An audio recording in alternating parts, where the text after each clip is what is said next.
Mini Jake, the tribe has spoken. Fuck you, Kevin. Aw, fuck you too, sweetie.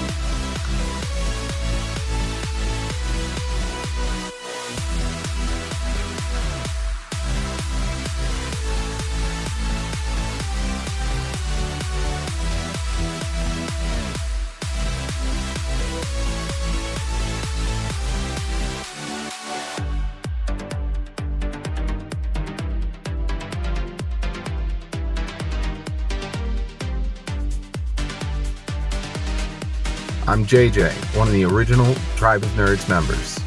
You can catch me on Marvel, Pokemon, and other gaming podcasts. What up? It's Josh, resident superhero nerd, but I also dabble in the occasional super villain as well.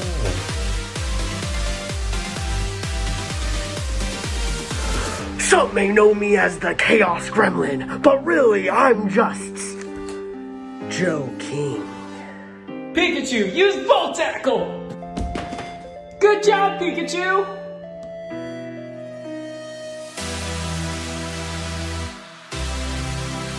On the Tribe of Nerds. She's so mean to Vincent. Kristin, Sawyer, or Saeed? The fact that I'm gonna have to sit through Shannon this entire episode is just gonna kill me. Shut up. Boone! Don't do it, Claire. He's doing nothing wrong. You're projecting so much. He's smelling babies. Where have we seen this before? Yeah, she is, because her dad just died and you've taken her money, you stupid bitch. Defend it, Kristin. She's teaching her a valuable life lesson. Shut up. I did not expect that. Oh my god.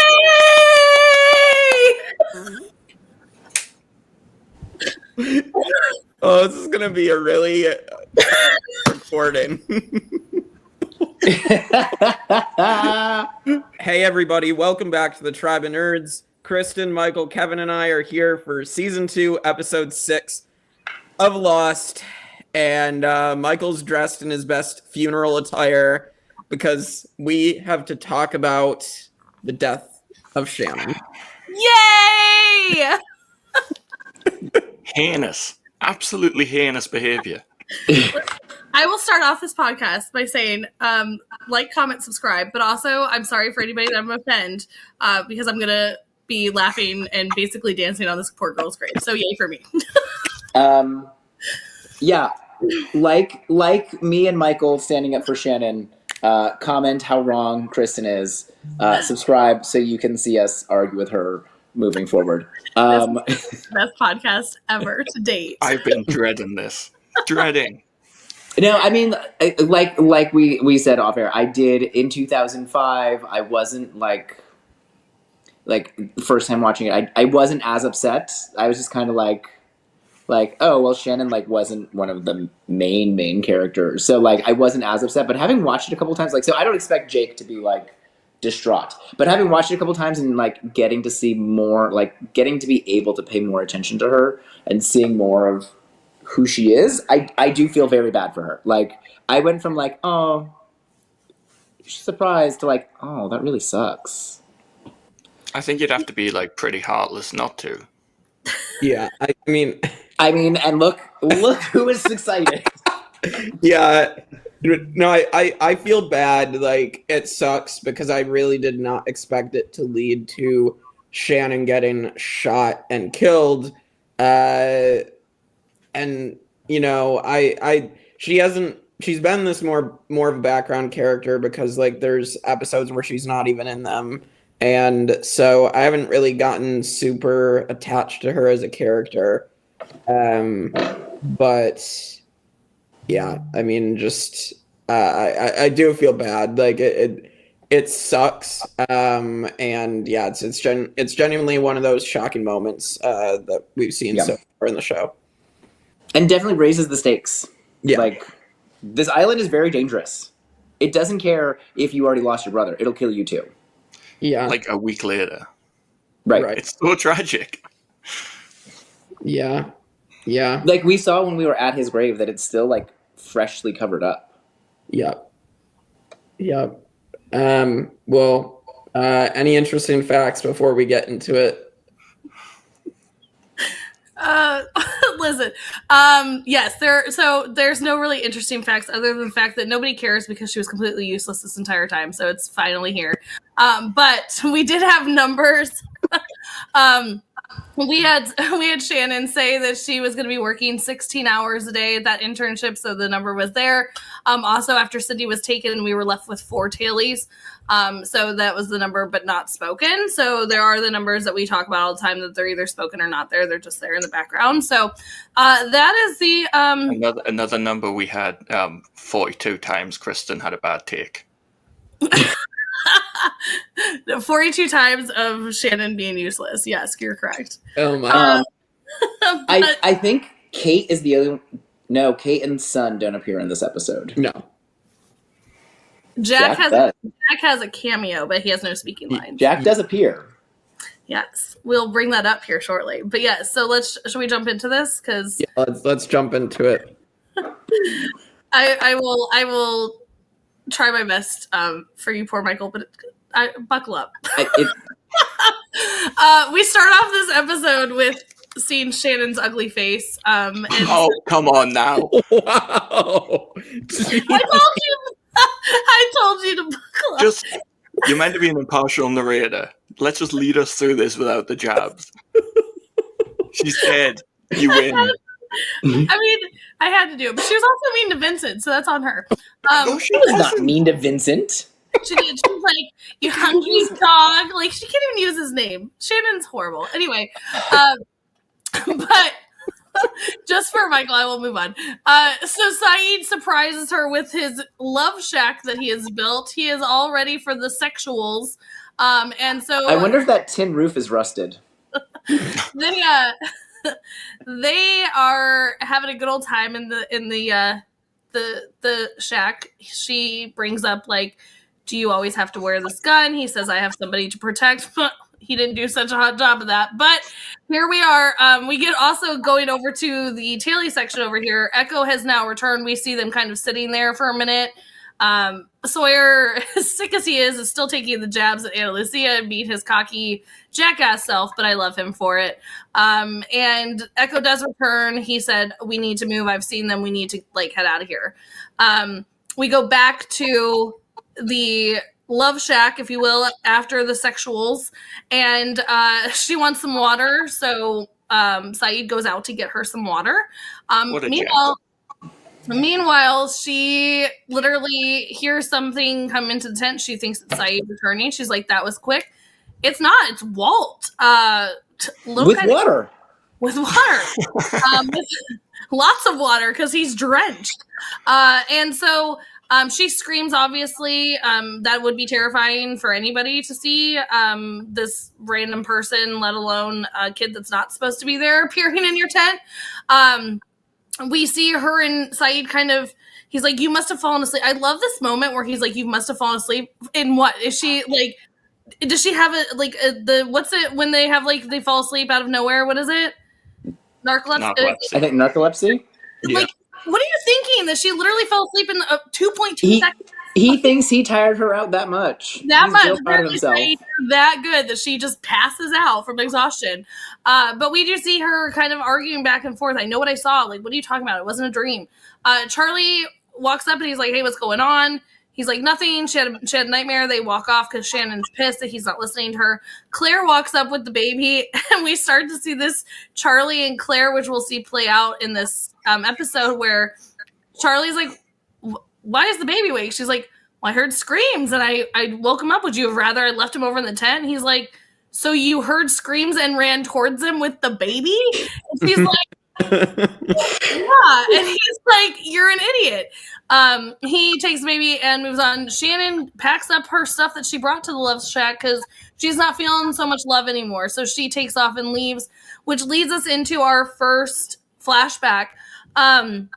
Leave it to Shannon to have a flashback on the episode she dies. It's just perfection. But we see her teaching a ballet class. And this is where we see her get the call that we know from Jack and the Man of Science, Man of Faith of that car accident. Her stepmom calls her and tells her, your father's been in an accident, meet me at the hospital. And they obviously reach the hospital. This is where we do see Jack do a cameo. He walks right by them in the hospital because he is, as Michael pointed out, saved the hot one and not the old guy. But he was wanting some Love Shack moments too. But we do find out that Shannon's dad has died. We also find out in this moment because, as Sabrina points out, she is not her daughter, she's her stepdaughter, and they go and see his dead body. So Jake, I'm going to come to you first. Obviously, there's a lot to go unpack just in this first scene. We've got Walt, which is a huge thing. Like, what the heck is Walt? We've seen, you know what I mean? Like, we know that these issues are like the raft. They are all thinking they're dead because of the bottle. Kind of getting in a little bit into Shannon's backstory. Walk us through your first time watching this episode. Yeah, I mean, we saw Walt appear like this in the first episode of season 2, and Shannon seeing him. And, you know, just this keeps me wondering how this is working, why Walt is appearing as sort of this ghost. And again, is he dead? I think I said it in season 2, episode 1. And it's just freaky. So, and ultimately it'll lead Shannon to her doom at the end. But yeah, it was freaky to see. And then, like, I wasn't sure where the flashback was going to go. When I saw the dance studio, reminded me of Pirate Sara, and then I'm reminded of the two things the thing Shannon and Pirate Sara have in common. They're both useless. So like, Weren't you with you there? I mean, Pirate Sara certainly is. So.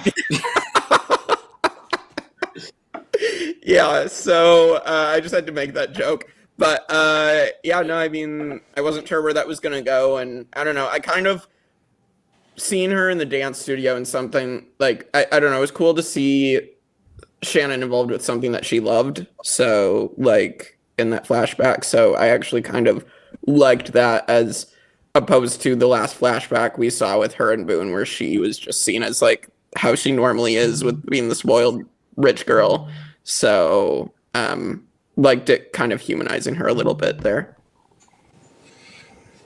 Yeah, I mean, the episode is called Abandoned, and that's how Shannon feels. She's the fact that her stepmother, like her dad has just died, and the nurse says, "Do you want your daughter come?" It's like stepdaughter. It's like, how can you be so heartless? Like, her dad just died. Even if you don't get on with her, like, have some compassion in that moment. And you know, the contrast between this flashback of Shannon and the previous one, it is stark, because this is what led Shannon to become who she became. She had everything taken from her. She was entitled to her money, and she had passion. You saw that she had passion for what she was doing, and she was happy doing what she was doing. She had direction, and it was all just taken away from her for no reason by this horrible woman. And then on the island, you know, she's lost her brother. Her dad's, it's not that long since he died, like a few years maybe. And she said she was 18 in the flashback. She's only 20 on the island. So, like, she's been through so much. And now she's found this guy, Saeed, and he doesn't believe her either. He doesn't believe in her. And she's just got no one to talk to. She's got nowhere to go. And she just feels lost. And, like, this is a tragic episode. I do not understand how you can't have compassion for her. Yeah. No, I know, like I said, she's been written in the past to be fairly, like, to come off as an unlikable, like, spoiled bitch, right? Like, that's how she was written. But, like, we start to see this depth in this episode, especially, where, like, she wasn't, like, yes, she was kind of spoiled because her dad was super rich, but, like, she wasn't a bad person because of that. You know, she's teaching a ballet class, you know, like, and, like, the little girl says, "Did my dad see me?" And no, he didn't. But she says the night, she's like, "Oh yeah, I think so." Right? Like, and she's like hanging out with her friends. She's 18. She's teaching. Like, this is a completely, like, normal, and, like, she's trying to get her internship. Right? Like, this is all, like, she's not doing anything terrible. She's living a normal life, and she just happens to have a dad who made a lot of money. So, like, she shouldn't have to worry about money. And then we're going to see her miserable, terrible, awful, evil stepmother made life more difficult for her. And like, that's how she had to adapt. You know, that's how she had to figure things out. Like she says later, like, I'll figure it out. So I think that this is, like Michael, I think this is very tragic. We see the rapid decline from the beginning of this episode to the end of this episode of like the fall of Shannon, and I feel bad for him. I did not. I wanted to wear my mourning suit because this is a tragedy. I will say I am now regretting all of my choices because I am so hot. But I'm gonna power through. Listen, you're attractive, but let's not get carried away. Here, I was like, for the views, Michael, just strip it off. Like, take it off. No one needs to see that. I will choose my words and move on because I will have plenty of stuff to say later. So I'll pick my battles throughout this episode. We go back to the tail section here. We do see that Sawyer is starting to kind of really get worse from this. Obviously, he has been shot, not cleaned out. He dug this bullet out with his own hands. He takes it. It's thrown into a ditch. Thrown into a ditch. All these things. And Libby, hit with a rock. Yeah. Right. We see some compassion from Libby. He's like, it's bad, right? And she's like, yeah, you're about to freaking croak, dude. But no, it's not that bad. Like, we love I Libby. love how she says it too. It's very like, she reveals she's a psychiatrist and then she like plays a little mind game with him. Like, well yes, it is. I love that Sawyer still is his little sassy self, and he's like, why don't you talk to my shoulder? Because he finds out she's a psychiatrist. So it's just, he's still got it. He's not doing so well, though. We do see a great moment with Hurley and Rose. We love to see Rose on our screen here. He brings up, why aren't we doing this in the hatch? She's like, I don't like the hatch. Screw the hatch. We're not doing this. Shannon walks up, asks about where Michael and Walt's things are at. She wants to go find out the stuff that they left behind. Rose does make a comment here that we see Hurley. She's like, it's got to be horrible to lose the only person you had on the island. Where we see Hurley kind of like, Rose, you're delusional. Your man is dead, which we all know from finding out that Bernard is not. Right. They're all kind of like, Rose, like, right. You're gonna have to come to the conclusion. That's one of my like favorite like layered moments of the episode. Yes. We do see that Shannon goes over to Michael and Walt's thing. She finds a shirt of Walt's and has Vincent sniff it. She said, you're always trying to run off and go find him. Well, let's go find him. They take off. I won't even mention it, but you guys already know the running. And it leads her dragged by a dog, Kristin. She's trying to hold a leash. I had to say it because earlier on her running was atrocious. But also, again, watch Taken and you'll understand. Anyway, he does lead her to Boone, though. And so she's sitting there at Boone's grave, kind of, again, this is very fresh that Boone has died. And the grief that is of Boone. I mean, poor Boone. It's just so sad and tragic that Boone had to lose his sweet, sweet life on this island. And so it's just a tragedy to think about Boone's life cut so short. Moving on. We see that Aaron is crying. He is very upset because Mom had woken him up the night before. Locke comes up, Kevin's favorite, and because as Kevin has pointed out, he sees somebody crying and he has to come to their aid. So comes to the baby's aid and Claire's aid and teaches her about swaddling. Now listen, we're all going to talk about this moment later on when Charlie's talking to Locke about how Claire has a lot to learn about being a mom. Swaddling is like something that you don't need to learn being a mom. It's just like obviously out there, and the fact that she didn't know how to swaddle is a problem. Claire, I love you, girl, but come on, like swaddle baby. I have lots to say. But go on. We'll get there. We're gonna get there anyway. So she comes up to him, or comes to talking to Locke about Charlie and how, gosh, he's just made me so mad. But it turns out he knows more about my baby because the swaddling, lo and behold, works. And she goes, for all I know, he could be some religious freak. And Locke's like, what? Pardon? Yeah, way to go, Claire. You just outed Charlie because he's carrying around the Virgin Mary statue that Locke knows is full of heroin. And it's kind of that moment where Locke's like, Charlie, what you doing? What you doing? But does not let Claire in on this just yet. We go over to our next flashback where we see this funeral for Shannon's dad.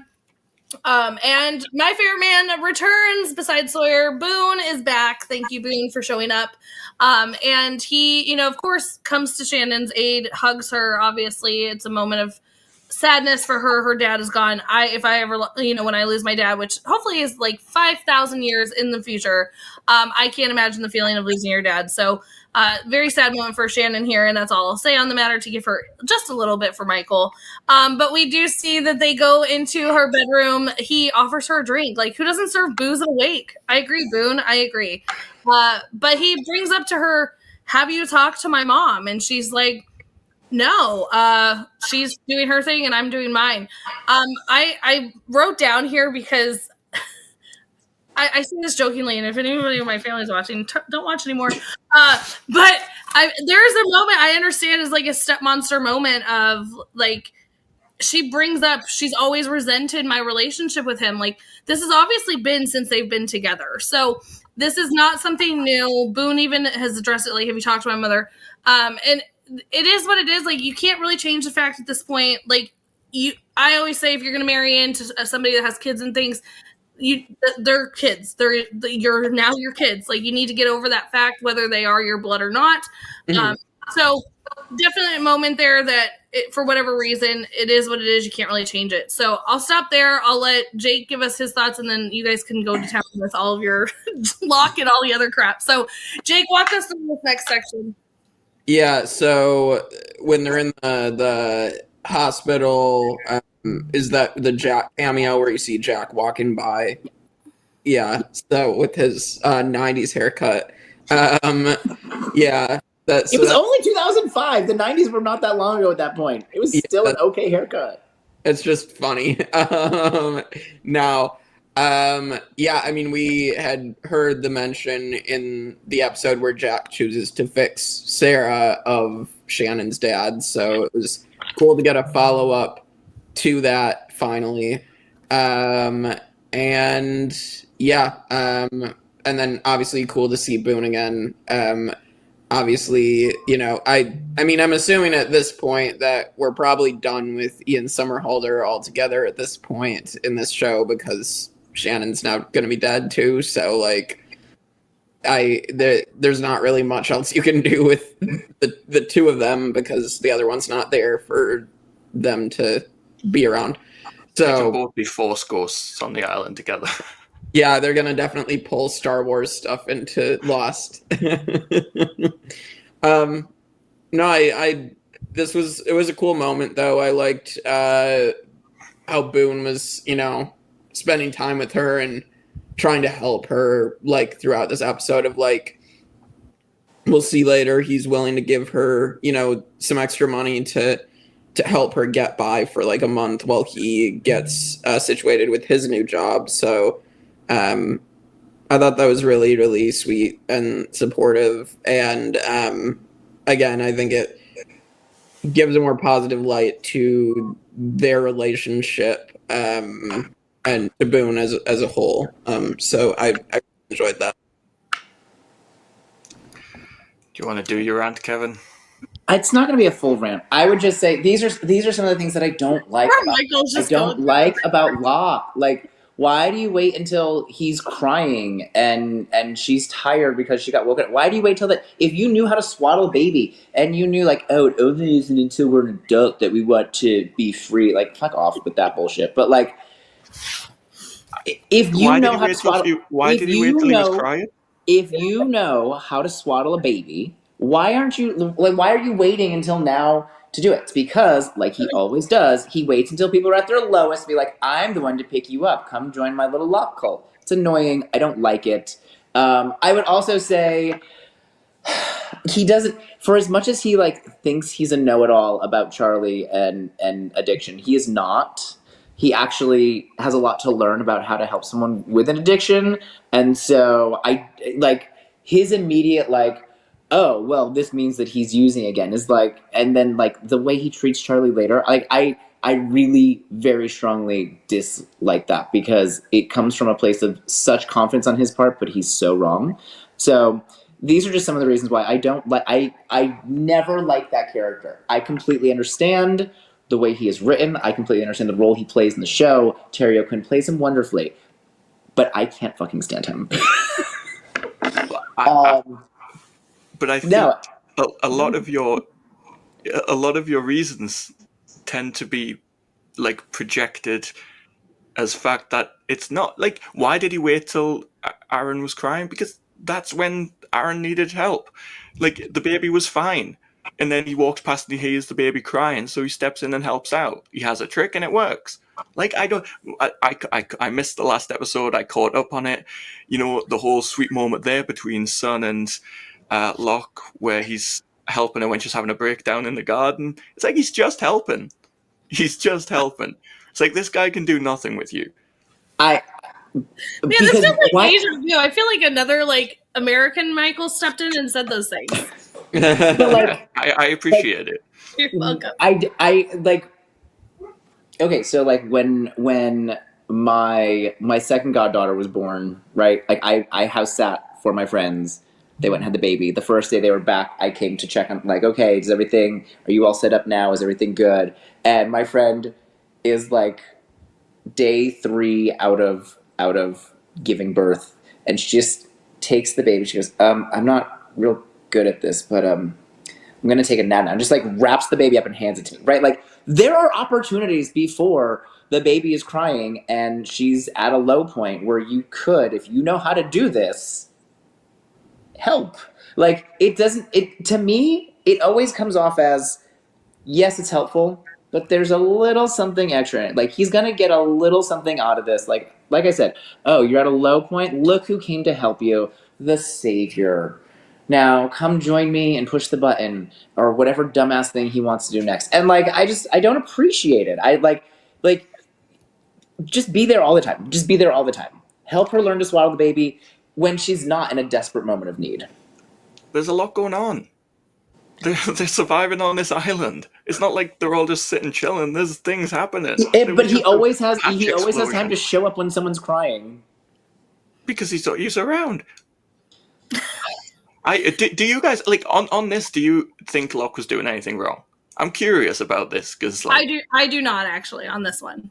I think there was some of him that was being like nice and giving advice. Now, I think for another part, I think once he learned about Charlie with having the statue of Mary with the heroin in it, I do think at that point when he talks to Charlie that he's trying to be a little manipulative and be like, well, I know that you're doing something, so I'm just going to, you know. Well, I think specifically in this moment with the baby, this is not. It's out of the kindness of his heart. I am perfectly happy with other people to disagree with me and think that it's just nice. It's fine. I do not. If I was on this island, if I am arsed and I have not volunteered to blow myself up in the dark sector or whatever, like the dark territory, right? I am there on the island, and every time that man comes near me, I'm going to be like, oh my God, go away. Right? Like, so listen, am I 100% right? Not necessarily, but he still annoys me. As I feel about Shannon. I do agree with you on a lot of things about Locke's character. Like, we aren't disagreeing about all these things. I don't think he's like a perfect guy, but no. I just think there are moments where he is genuine, and these past 2 episodes, I feel like we've seen 2 of those moments. Yeah. I'm not turning my camera off out of frustration. I'm just going to grab my drink. He's so high, he needs a drink. Well, while he's doing that, I just want to touch on a couple things in these moments. I think that this is a fantastic moment for Boone. He comes in instantly. I know for me, there was moments in my life where there's something completely tragic and somebody can just say the right thing in the right time. He literally walks in and he's like, death sucks, you know? And then she turns around and she's like, Boone! Like, she's just like, thank God. I just think this is a moment where Boone just shows that he is obviously, and we saw from the Hearts and Minds, like, he will always do anything for Shannon. Obviously, he has a love for her that is questionable, but I mean, it's, just he has that genuine care for her, regardless. I also want to point out here, and this might seem like a dig, Michael, just hear me out though first. Vincent bringing Shannon to Boone's grave here, I think is a moment of, and I truly believe this, that our animals understand us more and what we need than we ever give them credit for. And I think that this moment is a Vincent, I think the animals understand us. And I know that this sounds so stupid, but I really do believe in some way, shape, or form, animals understand more than we give them credit for. And he's like, girl, you're shoving this shirt in my face. This is not what you need to be focusing on right now. Let me help you. Let me lead you to what you should be focusing on right now. Take your grief. Let's take a moment. Like, you're doing too much right now. You need to just sit back, live in your grief. There are okay moments to live in your grief. It is okay to sit there and have however long it takes you, a day, a week, a month, a year, to live in that grief, because you have to work through it, or else you just completely downward spiral, which is what we're seeing from Shannon here. So I think that this is an amazing moment of Vincent to be like, I'm a dog and I know better than you, and let's go see your brother so you can take a moment and grieve your brother because you are downward spiraling here. So I think that this is an amazing moment to give, not like a character that often gets kind of looked over of Vincent. He is a character on the show, whether he's a dog or a person, he is a character, and he's doing what he was supposed to do, is to take care of her. Walt literally said, he took care of me when my mom died. He's going to take care of you. Let him take care of you, Shannon. And I think that was a beautiful moment of Vincent, a dog moment. So Yeah. So anyway, moving on. With that, we get back to the tail section. Sawyer is now worse. We're getting to see that this is starting to become an issue. Echo notices this it's not any secret that he is just struggling here, for completely good reason. Echo goes, it's time that we move inland. Anna Lucia not having it. She's like, nope, I'm good. We're not going to do this. And he is like, yeah, nope, we have to. The peninsula's there. Like, we have to. And she's like, you're doing this for him. He would not do this for you. Like, why are we risking our lives to help him? He's like, it's the only way I know how. She mentions, I liked you better when you weren't talking. So obviously there's some stuff that we're not knowing. We also, at this point later on in the episode, which we're going to talk about, that we have Jin and Sawyer arguing. Anna Lucia is like, shut up. Like, shut up. Jin's like, we're not talking to you. Like, this is ridiculous. It's the point of the moment of like, what happened to you people? Because this is ridiculous. You guys are acting like fools. We don't understand why. And Anna Lucia gives us a glimpse into kind of what they were feeling. That the first night they came and took some people. 2 weeks later, we thought we were fine, but nope, just kidding. They came and took 9 more. They're animals. You can't stop them. She's bringing up that this is a terrifying situation, which we know with Echo, he made Jin hide and said, do not talk. Like, they have experienced some stuff here. So, definite reason for Anna Lucia to pause and be like, Echo, this might not be a great idea here. But Echo, knowing that Sawyer is running out of time, is like, it's not a great idea, but we've got to do something. We do see Locke is sitting there, and Claire walks up, and she's like, I can't believe this worked. Like, who would have thought? Swaddling. Never knew a newborn baby would love swaddling. But to be fair, she wasn't planning on keeping the baby, so she didn't know. Why would she know? She wasn't going to have a baby. Listen, I didn't know a lot of things before having kids either, but guess what? I knew to swaddle a baby, but to each their own, whatever. Listen, I'm gonna give Claire some shit in this episode because, she's even talking smack with Locke in that last section. It's like, she's talking about how even Charlie knows more. And she brings up this where she wants to argue and be like, you know what? I don't remember even marrying him. Guess what, bitch? He's literally stepping up to help you with this baby. Like, let's not be all upset here. Like, you remember when nobody wanted to come near you? Remember when you were pregnant, everybody thought you were a ticking time bomb, and who was there? Charlie's still showing up, so don't be so rude. But we have Charlie kind of walk up on this, cutesy moment. She's handed the baby over to Locke, and I mean, I made the comment, like, he was smelling children. Where have we seen that before? So maybe not such a good thing with Locke. But Charlie comes up and he's like, I came to take the baby. And we kind of see this moment. This is where I will give Locke some shit. Is he kind of, like, looks to Claire like, remember when we were talking shit? Did you want to say something to him? Oh, okay, you're not going to fight. I guess here's the baby. Like, it's almost like he was trying to provoke a fight, and that's what I do not like about Locke in that moment. He literally pauses to look at Claire to kind of maybe give her the umph to fight with Charlie, which I don't think this is needed right now, and so I think that that's a really messed up thing for him to do. But also we do see that he, you know, Charlie and Claire kind of are like, what? Like, why are we, you know, they don't even know what they're supposed to be fighting about, but it was kind of a moment where Locke was trying to lead that into, and I don't like that. We do see that, you know, Saeed's not really helping Shannon in this moment. We've talked about Saeed being a really great person throughout the series of kind of, he's always there to, like, build a radio, but he's not really understanding how to help Shannon in this moment. And we start to see this kind of what seemed to be a perfect, you know, duo here of her helping him read the French and this, like, lovely thing. Now we're getting into the real nitty gritty, and Saeed is just completely lost on what to do with Shannon here at this point. Why are we sitting at Boone's grave? Why are we, like, with the dog? Why are we sniffing shirts? Like, it's Saeed, we need you to, like, at least if you can't figure it out, pretend, because Shannon does not need this right now. And as we see later on, she just completely has a breakdown. It jumps us over into our next flashback where we see that Shannon does get this internship that was between like 1 and 3,000 people. And she's very excited about this, to which she finds out that her rent check has bounced. Her friend's like, how does that happen? You're rich. Like, don't understand. She does end up meeting with Sabrina, your guys' favorite character. I'm going to talk about this. I'm going to let you guys all rant first. But we do find out that Sabrina says, you're on your own. There's no money for you. Like, I'm sorry, but, like, tough titties, basically. Not very kind. Obviously, Shannon is a young girl, impressionable girl. She needs, parents' help, and this is the only parent she has left. And so she turns to her for help. I just want this internship. I just want to get there. Like, this is what I'm passionate about.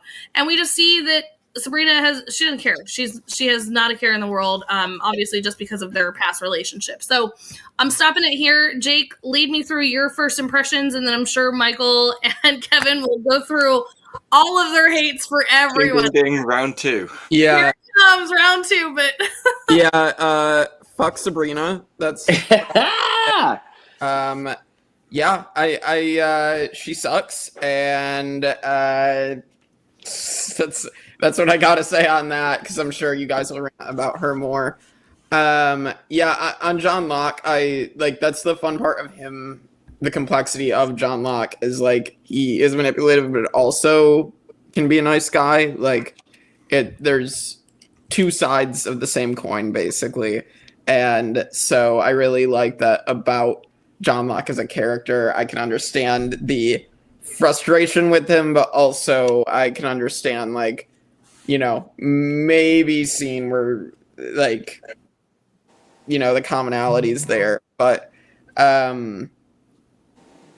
mean, like I said, the Sabrina stuff just sucks. And I can kind of, I did want to say too, I kind of relate to Shannon a little bit in this episode, just in terms of, like, situation in my life of, like, dealing with, luckily I have a supportive family, but just, like, dealing with a situation where I'm trying to take the time to find myself, and, taking these, several, few years just trying to find out what I want to do and do what I love. And, it's kind of, so I relate to Shannon in that. Yeah, and she didn't have that support. Like, support is such a huge thing. Right. Like, it sucks. Right. And, like, I think too about how, like I did not grow up rich like Shannon did.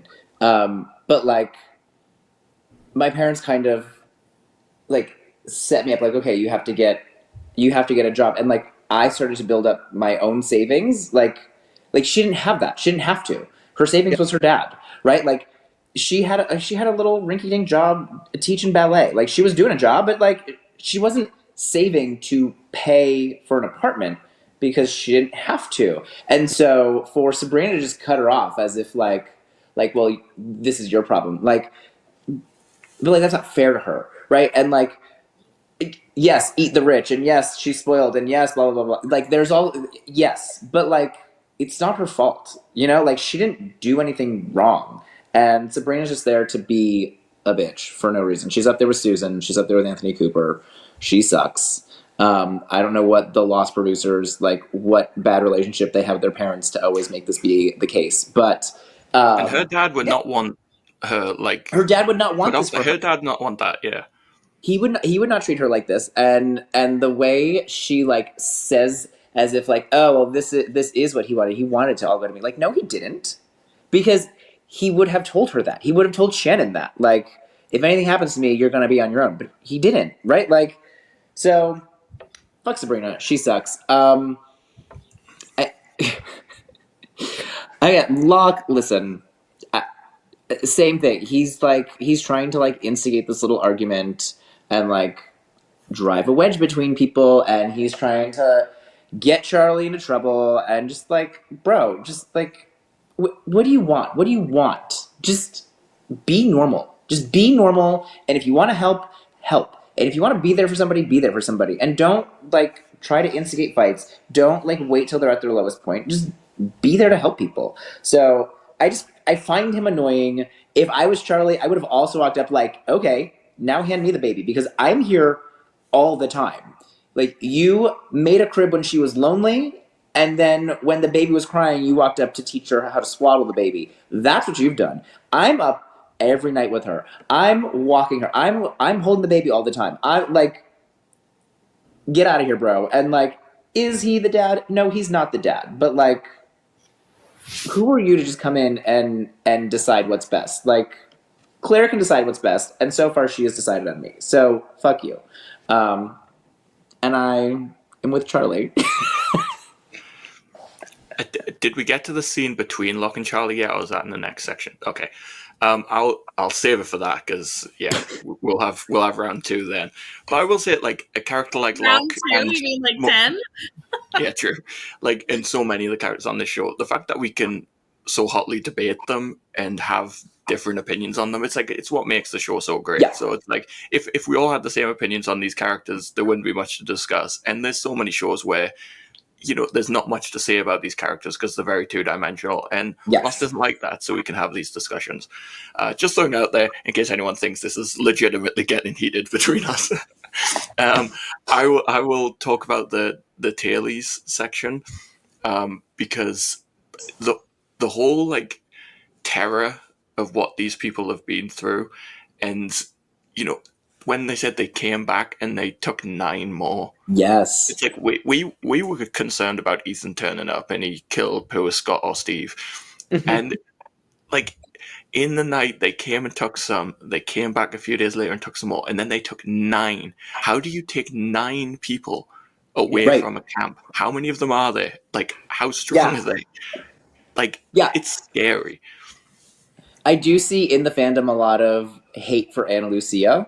And like, I get that, like, she is a lot right here, right? Like, she is very, like, no, we're doing this. And it kind of does seem like the wrong choice. But when you think about it in those terms of, like, she is the leader of this group. And this group has been traumatized and terrorized by these faceless people that they can't see, they can't protect themselves from. Like, of course she's panicking. Of course she's like, no, I'm not going into their territory. Like, I think that she deserves a lot more credit for being the leader of this group that's being terrorized than she often gets. Yeah, I think she's definitely like prickly, but we haven't seen what she's been through. We've heard their story, and I do not blame her for being that way. You know, they have been through a lot. And at the same time, I'm with Echo. Like, yes, we do have to protect him because it's the right thing to do, but I get where she's coming from. I do also find it interesting that, once again, Sawyer, just like in Solitary, where he's been stabbed and Jack's trying to save him, and he says, you know, if things were reversed, I wouldn't do this for you. And this is the second example of a character, Sawyer's out, and a character going out of their way to save this guy. And, we're seeing this development of Sawyer, and he is starting to care, but people are going out their way to help him when he's not in the right state. Yeah. All right. I'm going to need you guys to just hang on a second. Oh, Michael, I'm very glad you brought up that we could debate about a lot of people, because I'm about to throw you guys for a loop here. Uh-oh. I'm going to somewhat defend Sabrina. Right? Oh, God. Okay. Okay. Hold on. It's not just because I hate Shannon. Don't turn the camera off. This is actually a very decent discussion. Okay, and I'm going to explain why. All right? We bring up a lot that she stole the money, took the money from her, all of these things. That is not accurate. There was no will. They had a living trust. This is set. Hold on. Let me finish. I let you guys all have your rants, and then you can go. He specifically set up a living trust, knowing the situation with Shannon and her stepmom. Okay? Now, I'm coming from this by saying that I have a dad that is very loving. A dad that is very loving, will do anything for me. But my dad was also one that was like, you need to learn. If you're going to go out on your own, you're going to do this. You're going to get the job. You're going to pay for your own cell phone. You're going to pay for your car. They made me buy their used car that they didn't use sitting in the driveway that they could have just given to me, but made me work and save up enough money to pay them for a car that was paid off that they were not even using. Okay, to teach me some responsibility here. We've seen that Shannon, yes, she is 18, and I understand that that is young. But there are people out there, when you're 18, you're considered an adult. You need to learn these hardships, because if things in life are handed to you, you don't know how to work for them. And where we see that Shannon is feeling very entitled here. Now, would Dad have given her money? 100%. We've seen this. So she's working a ballet job. She's still living at home. We see her with her dollhouse in the bedroom. Obviously, Dad is there keeping her as his daughter and his little girl and is going to help her out. But we need to, again, remind ourselves that he did not leave her money in the will because he didn't know what she would do with it, if she would blow that money, if she would not be responsible. Okay, I'm letting you guys get there. But he had a living trust, knowing the relationship between his wife and his daughter. And so Sabrina, as heartless and cutthroat as she is by telling Shannon this, she also brings up, if you guys recall, that Shannon has really never stuck with anything. This internship, while it's a passion of hers, isn't going to pay for anything. And now, as her as an adult, now you want me to continue to pay for your lifestyle. I am all about being a family that is supportive of that. I support my kids. If my kids wanted help, but you have to a point where you have to teach your kids responsibility, and these are the moments where she should be learning these things. So I'll let you guys rant about me and having a horrible take, but I do think in this moment that you guys have to consider she did not steal any money from Shannon. So go for it. Okay. So I will tell you from my personal experiences in life, right? So my grandfather got remarried after my grandmother died. And knowing the relationship that she had with my mom and her siblings, which was not good, right? Like, it was not good. And knowing that he was not well and he was going to die soon, he still left things to her because he loved her and he thought that was the right thing to do. Not because he wanted to screw over my mom and her siblings, but because he thought that was the right thing to do. So I'm not putting a ton of stock in the idea that like he believed that this was the right thing, otherwise he wouldn't have done that with Sabrina, right? Like I don't think that that's necessarily true. I would also say, as we are about to see in the episode, in an upcoming scene, not only does she take everything away from Shannon and not give her anything, which is like, again, this is how Shannon was raised. This is how Shannon was raised. Shannon was raised to get money from her parents. Like, she wanted to do this interior design. She wanted to do the interior design, and they had the extra money, so they let her try it, and she tried it, and it didn't work. That is how she's been raised. So now she is taking that system away from her. No, you no longer have that. You have nothing now. And as we will see, she also takes the rug out from underneath of her because Boone was living in New York. She could go live with Boone. She could go make that work there and stay with him until she got on her feet. And what does she do? She gives Boone a very high paying job on the other side of the country, so she has no one in New York. So she purposely pulled the rug out from under her and was mean. And listen, if you want to send your kid out on their own, fine. But to do that with Boone, I think proves that she was not just following her father, just trying to teach her a tough lesson. She was trying to screw her over. So and that's why I said I'm not saying that she was not heartless and cutthroat and malicious in those moments. I am agreeing with you on that. What I am saying though is that you mentioned it yet again. She took this from Shannon. She did not take any money from Shannon. This was a living trust. Now, and I'm saying this from personal experience. I'm not saying she took the money. One, I'm saying I've had family, and this is another reason why I can say this. I have had family knowing relationships out there that when they've died, they've left me specific amounts of money, and I've received those amounts of money, but because I was underage, my crazy mother, who I do not speak with, stole that. So that is actually stealing somebody's money and their inheritance away. You have to agree with that she did not steal. I'm not saying she took the money. You said it several times. No, I said she's took the system that Shannon was raised on away from her. Okay, but she's not entitled to that. Okay, but you're pulling the rug out from underneath of her. Again, as we're gonna see, just to be mean. For not to teach her a lesson. I am agreeing just to be with you. mean. I've not disagreed with that. She's not taking money that was given to Shannon away from Shannon.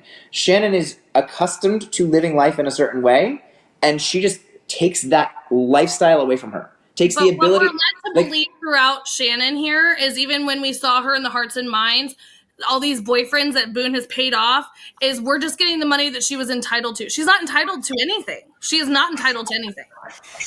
Go ahead, Michael. She's not entitled to it. She just wants to argue with us. She just wants to argue. I do agree with, teaching responsibility and, having her go out there and make her own way and not be reliant on stuff like that. I get that. The dad wasn't expecting to pass away, and all this has happened really quickly, and he would not want this situation.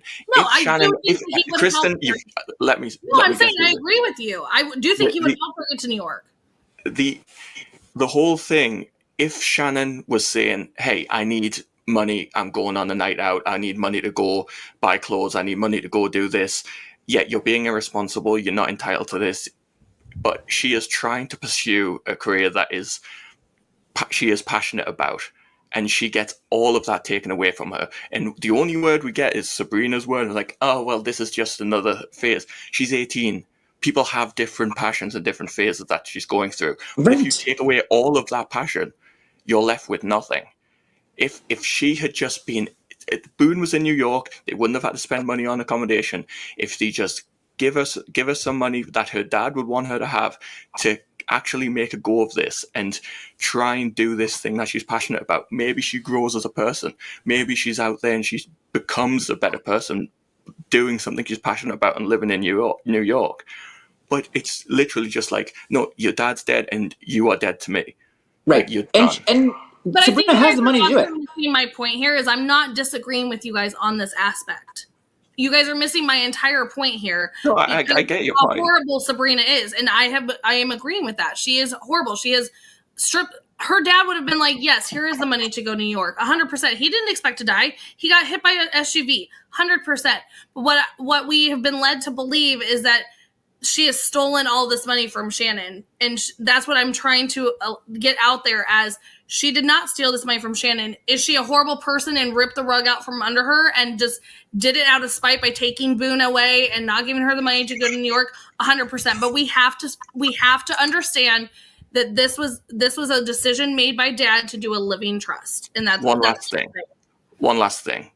If that is the case, she has given Boone money. That's Boone. I understand. Part of that living trust. She's given it. Boone wasn't this guy's son. she's given it to Boone That's with no also problem. for company. I listen. I don't want to harp on this too long. We could sit here and argue all day about it, and that's completely fine. I just wanted to put out a different perspective here that even the viewers can sit there and think about, because there is more to this story. And yes, Sabrina is still horrible, and yes, she is malicious by doing what she did and ripping that out from Shannon and doing it out of spite because she doesn't like her. I'm not disagreeing with that. But we have to look at the bigger picture here of all the things that are coming into play here. So, like I said, we could sit here and argue about this all day and we would have a 10-hour podcast, and we're not going to do that. So we will continue on. But like I said, that is, again, the beauty of, like you had said, Michael, that there are characters in the show that we can debate. And we're all going to feel different ways, like about the Lock and about Shannon and about Jack and all these characters. And that's the beauty of Lock, because there are so many shows out there that are like, you don't even think twice about the majority of the cast on there to have this conversation. So I just wanted to bring that up, not to sit here for 10 hours on fighting about it. But moving on. Just having hours here too. I was saying you guys have your say. I was just saying I didn't want to sit here and harp on it too much. I just wanted to point that out. Yeah. Go ahead. So. No, I've said my piece on it. Like I think like everybody should be supported by like their family to like pursue whatever they want to do, because that's what your family should be there for, to support you and help you out if you ever need it. So yeah, no, 100%. I'm not disagreeing with that at all. That's not what I was pointing out. Jumping back into the island, we have where Michael is going to have his moment of Locke and Charlie. We see that, I mean, Kevin too. Jake, you and I are about to sit back and let these two just fight again. But we do see that they're playing backgammon. He's talking about she has a lot to learn about being a mom, and he's like, "Well, that's interesting coming from a drug addict." And he's like, "Recovering." He's like, "Recovering, right?" We do see that Sawyer gets even worse. He collapses. He goes unconscious. We do see this moment where Anna Lucia's like, I mean, tough. Like, we're leaving. We're not staying here. But we do see Michael saying, no, like, we're going to build him a stretcher. Echo, will you help me? Libby, everybody starts to jump in. Anna Lucia's pissed. She's like, I do not want to do this right now. And again, because we don't know their whole story, we're getting a little bit of what she says, but we don't really know what has happened to them.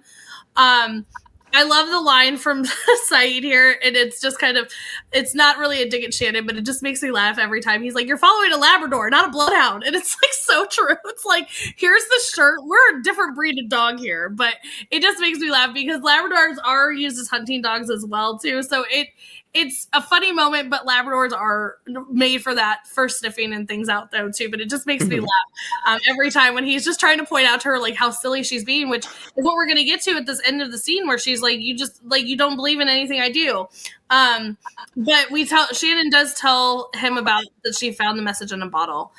We're getting that obviously. He's like, I didn't know about this. This might change my thoughts a little bit because I wasn't aware. And then we also go back to the tailies coming upon this massive ravine. They are now going to have to lift deadweight Sawyer. I mean, thank you. I appreciate it. Thank you. Take my man up there. Listen, I love Sawyer. I would probably just sit at the bottom. I'm not lifting you up there, but I'm not going to leave you behind. But, that is what it is. But they get to the top, and where's Cindy? Where is Cindy? We now see that Cindy is gone. We hear a ton of whispers, and Anna Lucia says, run. Massive, like, crazy thing. I kind of want to stop here because we already know that these two are going to go on a rant. But, Jake, I want to get to your... I want to come first. Like, what were your thoughts when now Cindy's gone and now these whispers are Anna Lucia saying run?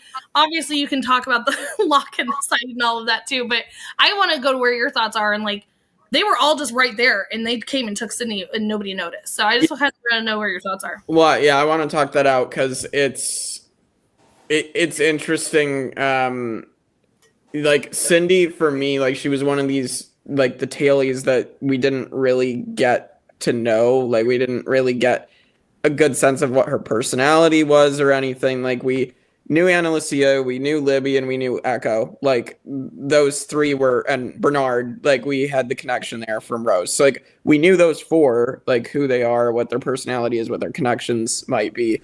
And then, yeah, I feel like they were having this extra person just to be like, oh no, they got taken by, the others or whatever that was crazy.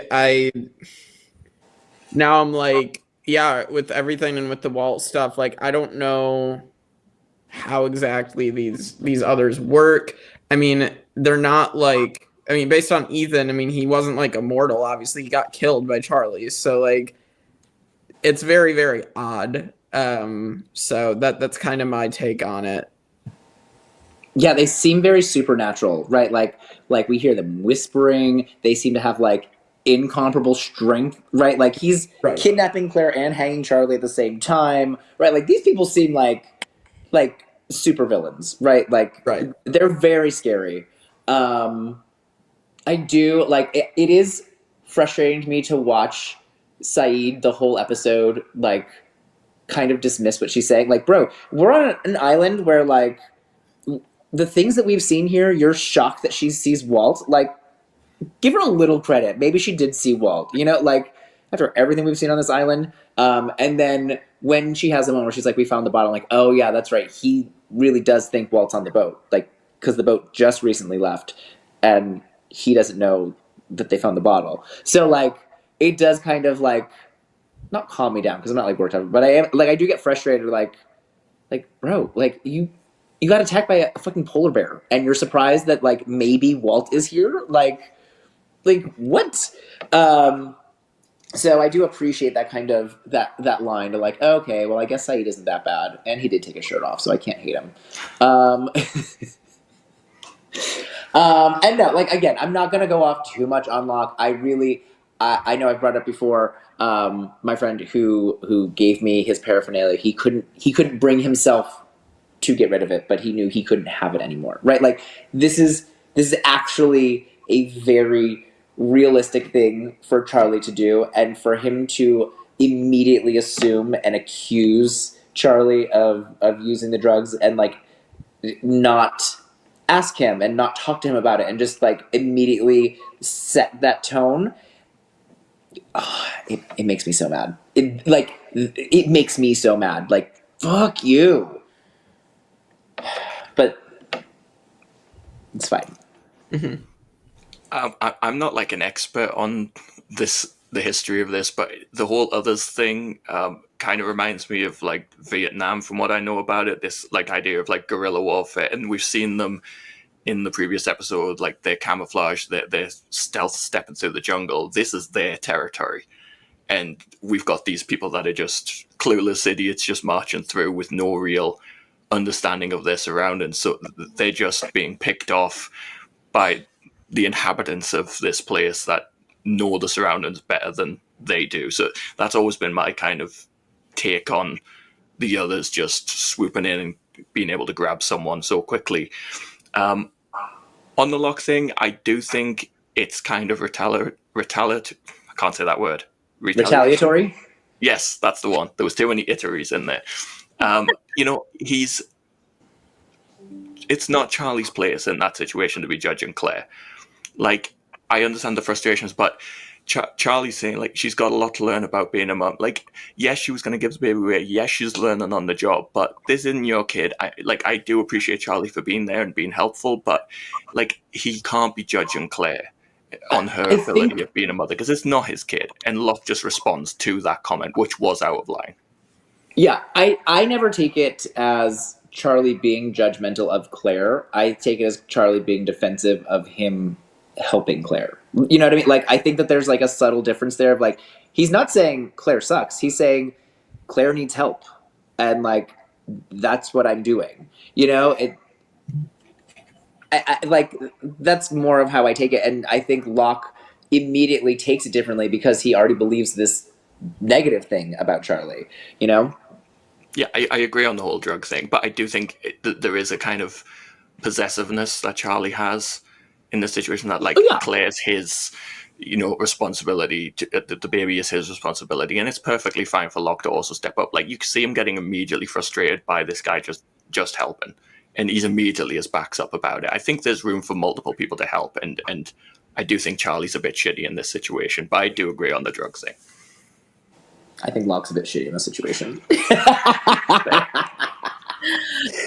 Only thing I want to talk about on this section is, I mean, I remember watching this for the first time, and even just now watching it too, is when we see them approach this massive ravine. This is this isn't just a slight hill. This is a massive ravine. Find another way. We see them like shuffling up, right? They're all staggering up as like they'd hand off Sawyer up here, and then those people from behind would come up, and then they'd grab, and so they're like, how the hell did Sydney get so far down that they're able to snatch her so quickly and so quietly off of like the middle of a ravine? Like, this is just, it's insanity to me that I still think this, and I'm like, how did this actually occur? And they do show she like takes something, and I just caught it this time, but she like picks something up, like picks up a bag or like sticks or something, and the next person grabs it, and then we don't see her again. So she's clearly at the back of the line. She was at the back of the line, but I'm just saying, like, they were working up this ravine, so it's like they like magically floated halfway up the ravine and snatched her like the angel of death. Like, what is this? Like, it's and the running water describes, drowns out their sounds, and they're like grunting, trying to lift big ol' Sawyer up. So like, it's just amazing to me that I still watch this scene. But this is like the supernatural element of like, these people are so threatening. They can just appear in the middle of the day when we're all around, snatch somebody, and we don't even see them. We don't hear them. Nothing. Like, that adds to the level of terror that they just inject on people. For sure. We already kind of talked about this, but we get to our next flashback and final flashback. And we see Shannon that she is packing for New York. Boone has gone to ask Sabrina for the money for Shannon, but his mom saw right through that shit. Yeah, poor sweet Boone doesn't know to like make up another reason for the money. But I mean, he probably did, but she saw right through that shit. She was like, no. But also one better, and this is where you guys talked about, she's like, how about you come work for me, and here's some amazing money. And Boone's not going to turn this down. Like, who would turn down working for their parent and getting a ton of money? So he does tell Shannon that, like, because she's like, well, I'll just crash at your place. And he's like, about that. I'm not going to be there. Keep the lease a little bit longer, Boone. Come on. But here's the thing that I do, like, and I understand where Shannon comes, because this is where I was bringing up earlier that you have to, like, kind of just have to go out there and hope to God like something sticks. He does try and help. He's like, here's all I have right now. Here's literally all I've got. My trust fund is going to kick in the month. I will help keep you afloat until you can get what you need doing. And she brings up, well, do you believe I can do that? And again, we don't have, this is our only insight to Shannon. This little bit of time here of her at 18 years old. We don't have anything prior to this. We don't have anything future of this. So we don't know what people have been through with Shannon. We don't know what she went through with her dad, and like, who knows what, the interior design, all these other things that she's been through. So for Boone to kind of sit there and be like, I believe you can do it. I don't feel like this I don't feel like this is completely out of the question for him to be like, I believe you, but I don't know if it's going to work, but I'm happy to help. Like, he's there trying to help. And she's like, you know what? Fine. Like, screw you. I don't care. I'm going to do this on my own. Peace out. And it's kind of like, well, damn, Shannon, if you really wanted the internship, take the money from Boone. But I get where she's coming from, because this is the moment where she's wanting to step on her own to be like, I'm going to prove you all wrong. Like, screw you. I get it. I was looking for a pen to write down a comeback and just hold it up, but I couldn't find it. What? I'm agreeing. What is the problem? What I'm not going to agree on is this last little section. And so, Michael, get ready. Here we go. Oh, boy. Hold your breath. Get ready to turn your camera buttons off. But here we go. We see that Shannon and Saeed are arguing. She runs off. She falls. He runs up to her. She's like, I need you to believe in me. No one ever believes in me. I need you to believe in me. You're going to leave me just like everybody does. She's feeling very abandoned, which is the title of the episode. Boone has now died. She is alone. And we kind of finally get the moment where Saeed realizes, okay, yeah, I've been kind of a dick. I've got to let her know that I am here. Like, I built the love shack for you. Like, it may have taken me a minute, but I realized that you're crazy, like, is maybe something else. And I've got to love on you. I'm here for you. I will always love you. Very sweet. They embrace, and all of a sudden they hear whispers and look over and see Walt. She goes, do you see him? He says, well, he doesn't say anything. He's stunned. He's just kind of goes, yeah, I see him. To which she runs off after Walt. But we do see Walt say, "Shut up." And what does Shannon do? She starts screaming, "Walt, Walt, Walt," running after him, to which Saeed, still sitting there stunned, is like, "Oh shit, I guess I should go help." Runs off after Shannon, screaming, "Shannon, Shannon." We hear a gunshot. She stumbles out of the jungle with a gunshot wound in her stomach. Ana Lucia to the rescue. Thank you, Ana Lucia. Has shot and killed Shannon. Saeed very sad. But to SpongeBob, it's the best day ever. Or, I don't remember the Titans. Na na na na. Na na na na. Hey, hey, hey. Goodbye. All right. Poor We're Michael. canceled. Poor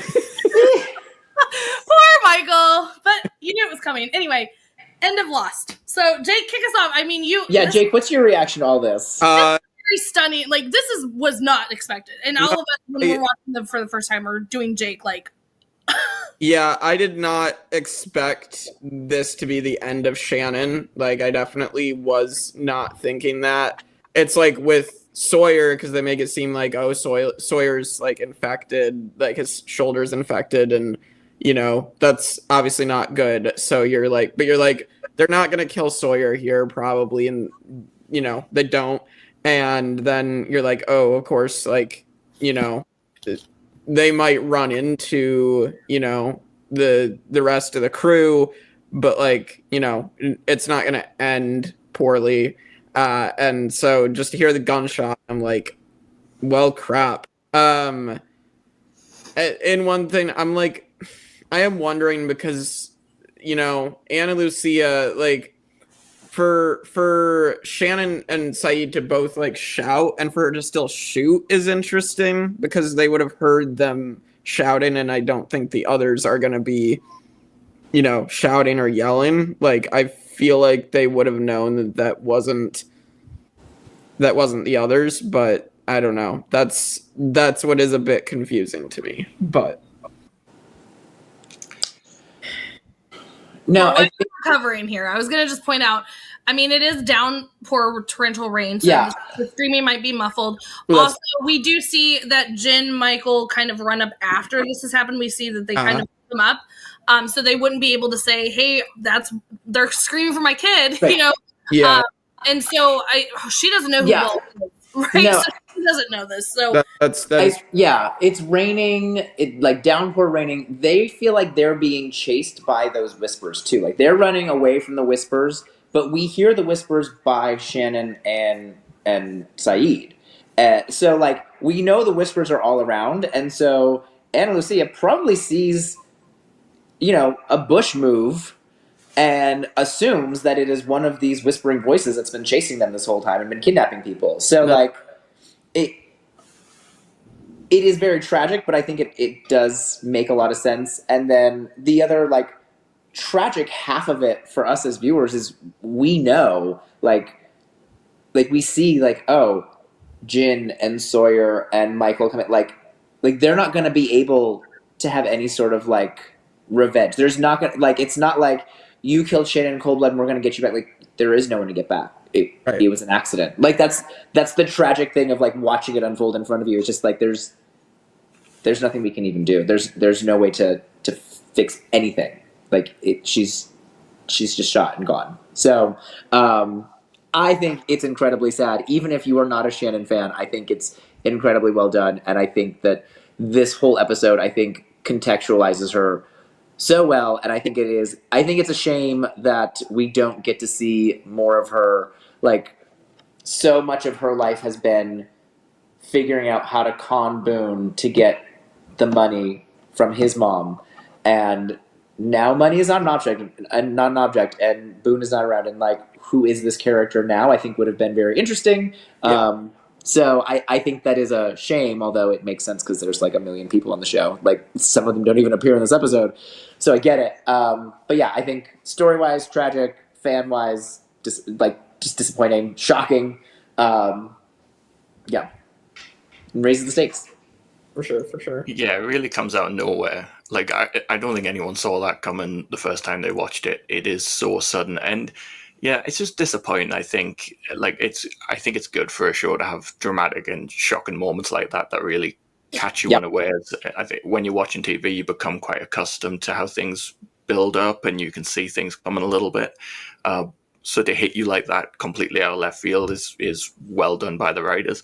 I just wish that Shannon hadn't been so sidelined in this opening several episodes of season 2 to build to this point. I think they could have done a lot more with her in those first few episodes to make us care even more, because I do think they did a good job of humanizing Shannon over the course of season 1 and what we got in season 2. And yeah, it's just so sad. And now the fallout from that is it's a great cliffhanger, because we see, Saeed furious sat over her body, and this woman has got the gun that has killed her, and they're all on the people from the plane. Like Kevin said, it's not these others that did it, it's one of their own. And how now is this integration going to go between these tailies and our group? Because Saeed ain't happy. But I will say rest in peace, Shannon.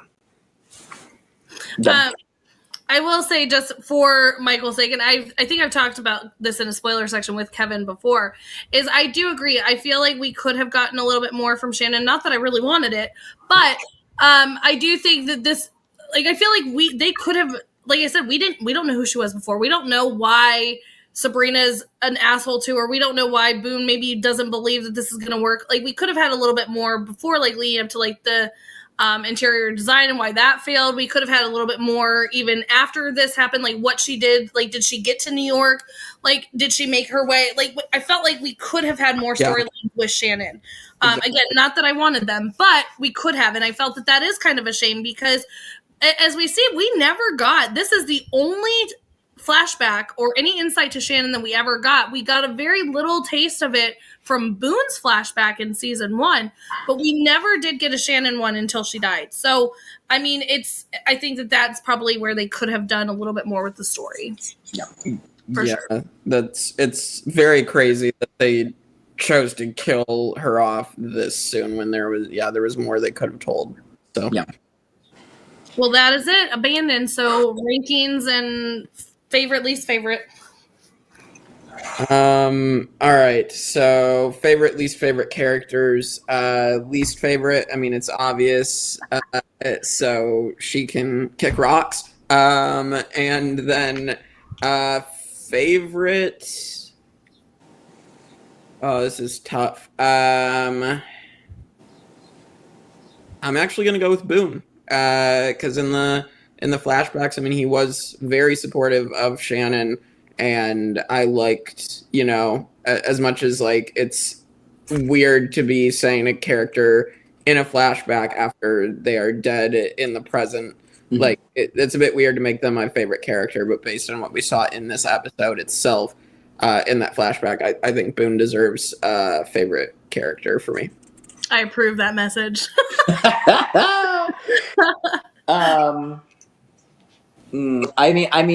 I'm gonna say Shannon's my favorite character. I think that they did a great job of, like I said, making her giving her depth so that she is not just this, rich bitch who manipulates men. Right? There is a lot more there. I think they make us care about her right before they rip her away from us. And this is also probably the last time we get a chance to make her a favorite character, so I'm going to make her my favorite character. And obviously, my least favorite character, no, it's Sabrina.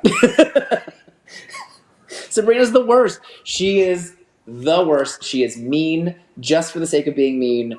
And even if I don't like the person you're being mean to, if you are mean, that is your character. And so her character is to be mean. Even if Shannon deserves it, even if Shannon is terrible, that does not give you an excuse to be an asshole. And she was an asshole anyway. So fuck you, Sabrina. Yeah, I'm the exact same. Shannon, and for one final time, I'll put Shannon as my favorite. Rest in peace, Shannon. It's been a blast. I'm sorry I was the only one defending you a lot. But Kevin did as well sometimes. Yeah. And Sabrina, again, it's already bad, but the fact that she's a kid, essentially. She's 18. She's 18. And she has just lost her dad. Like, man, it's shitty. Like, yeah, Sabrina. Go away, Sabrina. So my favorite character is actually going to be Sabrina. I knew it. Because she's trying to teach like actual life. No, it's not. I just had to throw you guys for one more loop. So my least favorite character it's not going to be Sabrina, although she does deserve it quite extensively. But you guys have already gotten her covered, so why like beat a dead horse? My least favorite character in this moment, and it's going to be kind of my favorite character as well, and I've done this a couple times, is going to be Ana Lucia. Thank you, Ana Lucia, for killing Shannon. So favorite character. So there's that. But I do. You knew that one was coming. No podcast you've been watching. But I'm also going to make her my least favorite character because we do see that. We have Echo and Libby and Bernard and Cindy before she got taken away, trying to help. Like, this is not an ideal situation. Nobody wants this. No, we don't want to go inland and try and maybe get captured, but we're trying to get back to people that we were on a plane with, that like we could all like be back together again. We have one that's very sick and is close to death here. Like, Ana Lucia is just like, she does not help in any way, shape, or form. She doesn't help with the stretcher. She's just complete like bitches and moans and complains a lot. And so like she just is not as helpful as she could possibly be in this moment. So thank you for shooting and killing Shannon. So also, like, let's hear about my man Sawyer a little bit more. Thank you for coming to my TED Talk. Okay. No, like I said, I understand why people hate Ana Lucia. I don't, but I understand it. Yeah. I mean, Echo was a very close, like, favorite character, too, because he did a lot in this episode, too. So I did contemplate making Echo the favorite character, but I mean, I have to give Ana Lucia credit because, like, I don't have to deal with Shannon ever again, hopefully. All right, let's go with episode rankings. So where do we stand, Michael? Oh, I didn't prepare. So I don't have the top 10, but for season 2, we have Orientation, Man of Science, Man of Faith, Adrift, Everyone Loves Hugo, and Found. Yep. Look at me for memory. That's correct.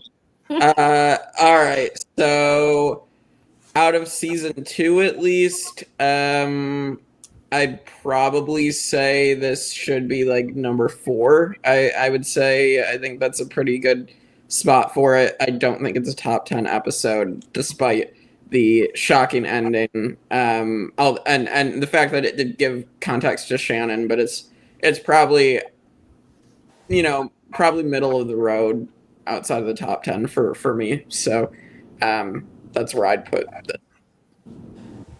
Yeah, I think overall, that shocking ending is like tempting to want to put it high. But I think overall, it's a good episode. I don't think it's a bad episode, but I don't know that it's like those top 10 are so good. Yeah, I don't know that's better than the top 10. I would say for season 2, I think I still like, as much as I think the shark is kind of silly, when Michael wakes up on the raft, just wakes up crying, it's so heartbreaking. And I like, as shocking as this is, I think that is emotionally more impactful. So I think I would also say 4 for the season. Emotional damage. Right? Yeah, I was torn between below Everyone Hates Hugo or above Everyone Hates Hugo. I do agree. I think this episode had more emotional depth. I loved all the stuff with the tailies in this episode. But I don't think it's as strong as Adrift, and I agree. I don't think it breaks the top 10. I do have it now if anyone thinks it should be in there, but I don't think I'd knock anything out of that top 10. So here's where I am tempted to make She wants to put it at number 1 because I want to make it number 1 of all. Shannon is fun. But also I can't have a Shannon episode be number 1, so I also want to make it last. But so I'm really torn, first or last, but so many good things. Anyway, no, I agree. I definitely think it should be below Adrift, but I think it should be above Everybody Hates Hugo. So I am in total agreement, but also it could be first and last for said reasons. Okay. Thank you. Look at us all agreeing. Yay, what a nice way to end. After that podcast, it's a miracle. I can't believe we all came to the same conclusion, even though we all yelled. Well, poor Jake had to listen to the rest of us yell at each other. It's like a therapy session. I'm the moderator. But yeah, so that is Abandoned, season 2, episode 6. So I'll let you guys get to the spoiler section, and we'll see you all next time on the Tribe of Nerds. Na na na na. Na na na na. Hey, hey, hey. Fuck John Locke. Goodbye.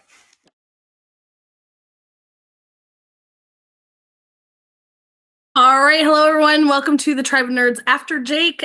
Here for the spoiler section for Abandoned. If you've not seen Lost in its entirety, get out now. This is your chance to get out. But also, while you're getting out, like, comment, subscribe. See you later. Goodbye. This is your countdown, and we're going into it. So here we go.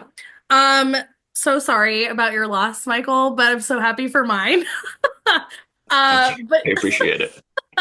I know that was a very hard episode for you to get through, especially with me so happy. But it's actually really fun. It's a fun little debate, yeah.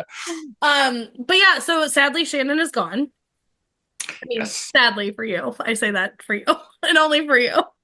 But yeah, I mean, we know that this next episode, the other 48, is, I mean, this is a whole huge episode of, we're getting their 48 days that they've been out here.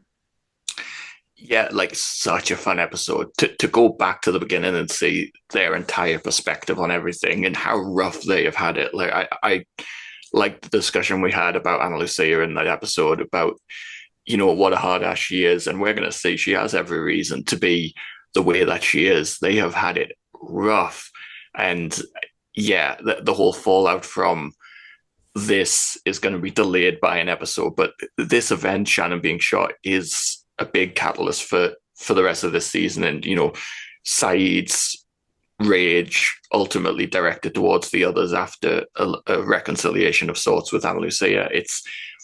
This is the start of like the horrific other related stuff that we're going to get for the rest of this season.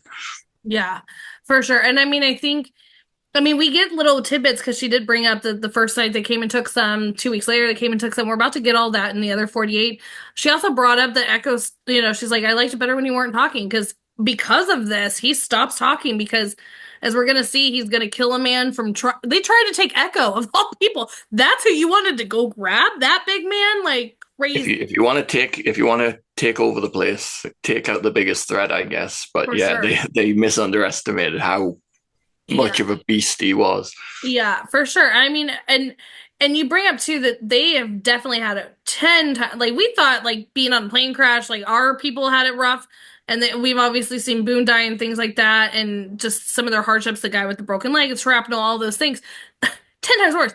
First of all, we know that they land in the water here. And we're gonna get kind of, I mean, that in itself, like, you're stuck in a fuselage, like, underwater. Not a good moment here. So just right off the bat, they're starting off 10 times worse.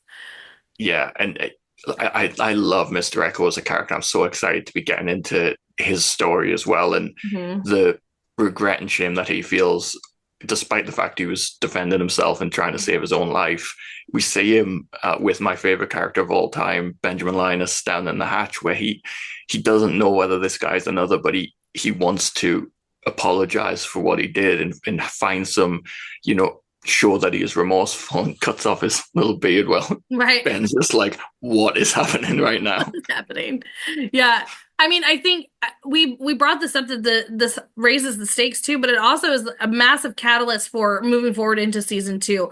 This moment right here, Shannon dying, is sad as is for you and great for me. It really puts the season 2 into motion, because now we are going to start getting Ana Lucia's backstory and Echo's backstory and Libby and learning Bernard, and oh my gosh, wait, get ready for the tears when Bernard and Rose are reunited. Like, cannot, it's so beautiful. But also, like, leading into Ben, like you mentioned, Ben's coming in. Season 2 just goes insane after this episode. And I think, like, even Jake had mentioned from the 2 previous ones, Everybody Hates Hugo and then In Found, they were slower episodes, which I was like trying to like hint at, but didn't. I was like, Yeah, they're like slower episodes, you know, the calm before the storm. Like I even said that and he didn't pick up that this is literally the storm that's about to hit. And sadly for you, you have to relive Shannon's death 2 more times with me. I know, they really hammer it home. They really do. They really do. Yeah, and I do think that this early few episodes is a bit of a slow start, apart from the first 2, which were great.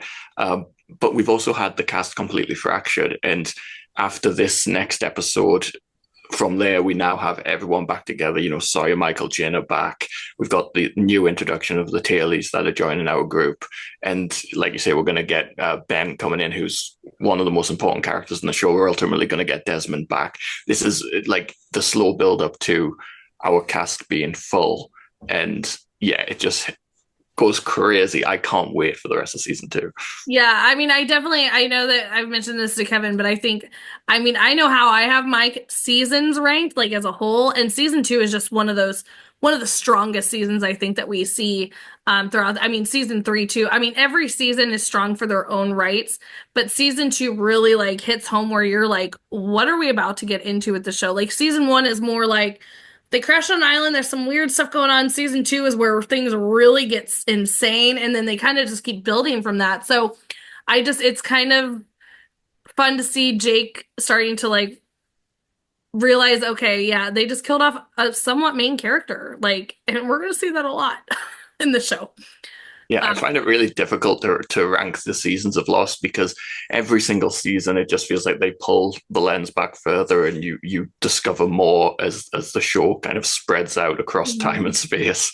Yeah, it's a hell of a ride, and it does feel like, despite the fact we're early in season 2, it just feels like we're just getting started with this show. Like everything that I'm excited about is in the future, and that's exciting to discuss on the podcast as we get to it.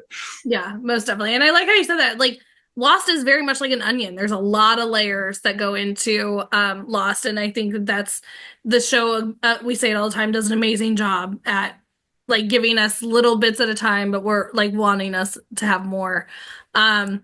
Last thing, I mean, I want to mention too is, I mean, we'll see in 3, the beginning of 3, how devastating this plane crash actually was. When we have the opener of season 3, we see this plane actually split apart and where they land, you know, obviously in the 2 places that they land, but just kind of the devastation of like, you get kind of where they landed, but to see it all unfold, it's kind of again, we bring it up all the time, the attention to details that Lost made sure to throw that part in there too is just kind of insane.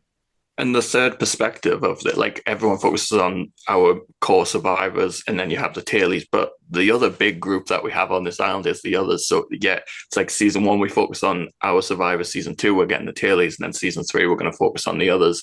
And it's just seeing all these different perspectives, and the others are seen as these ultimate villains right now, and seeing that they are characters in themselves, that they are, you know, shades of grey. They have depth and emotion, and they're not just monsters.